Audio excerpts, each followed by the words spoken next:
Magluto ako ng sinigang na lapu-lapo. Ito na yung siniparate ko na lulutuin ko sa lunch. Kasali na ang dinner. Luya, kamatis, and sibuyas. Bombay. Yan. Nag-boil na. Lagay natin ang kasayan. Malinis na yan. Tinanggalan na ng itom. Tinanggalan na ng itim. So, ilagay ko ang sigang. Ayan. Ilagay ko ang sigang.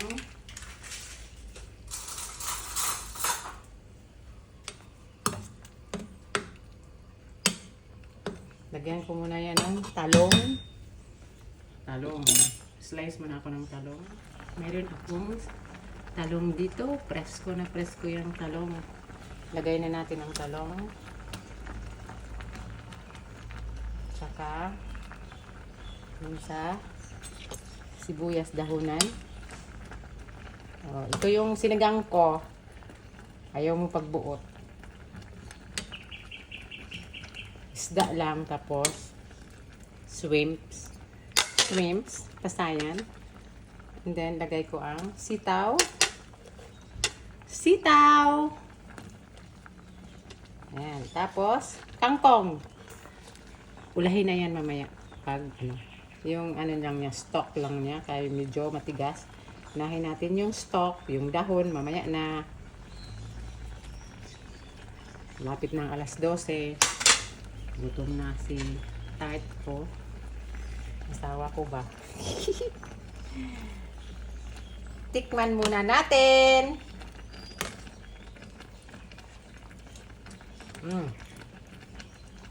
Dagdagan ko ng asin kunti. Kasi kunti lang yung nilagay ko na ang sigang.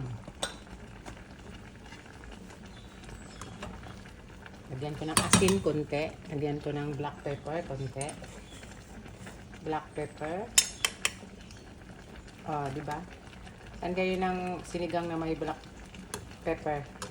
Konti lang.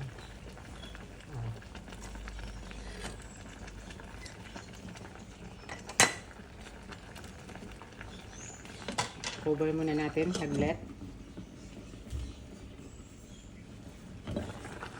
Lagyan ko pa lang siya ng radish. Ayan, radish.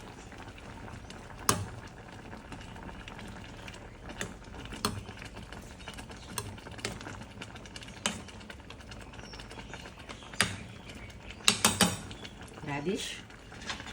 Lagay ko na ang kangkong. Dahil luto na, para hindi siya malata, hindi natin isabay sa mga ibang gulay.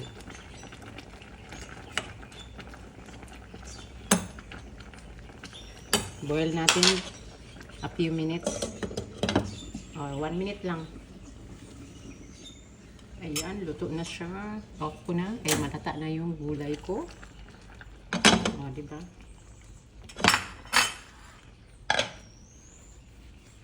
Luto na ang sinigang ni Nanay Cathy. Ayan, sinigang.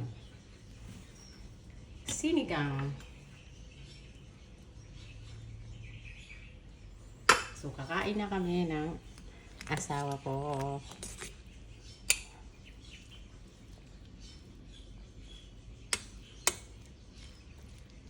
Gulay. Dapat nilagyan ko sana ito ng okra. Pero, hindi na kasi mayroon ng talong.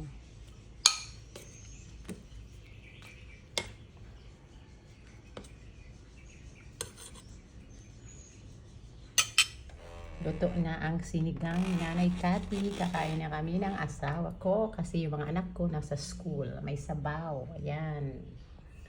So, dalawa lang ang plato. Wala pang kanin. Kuha ko.